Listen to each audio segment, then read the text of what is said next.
Pemirsa, semakin membaiknya kondisi perekonomian di tanah air, khususnya Sumsel, di tengah melandainya kasus COVID-19, mempengaruhi angka kemiskinan yang terjadi saat ini di Sumsel, yang tercatat sebanyak 12,79%.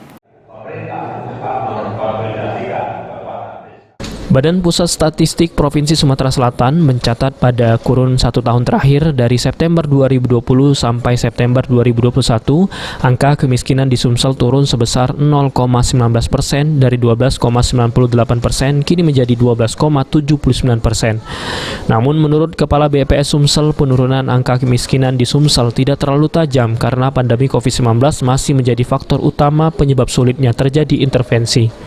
Sementara itu pada triwulan pertama pertumbuhan ekonomi di Bumi Sriwijaya naik 5,15%. Angka itu termasuk yang terbaik di Pulau Sumatera. Kita pada saat ini kan berada pada sisi 12,79%. Saat ini juga sebenarnya kemiskinan itu dia menurun, tetapi memang tidak terlalu tajam. Kita tahu kondisinya kan kondisi yang COVID kemarin, di mana beberapa keadaan tidak memungkinkan untuk terjadi intervensi di dalam kemiskinan. Di triwulan pertama kita sudah lihat pertumbuhan Sumatera Selatan sudah 5,15%, sudah terbaik di Sumatera.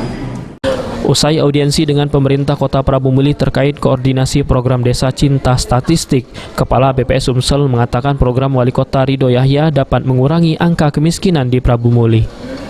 Beni Firdaus, PAL TV.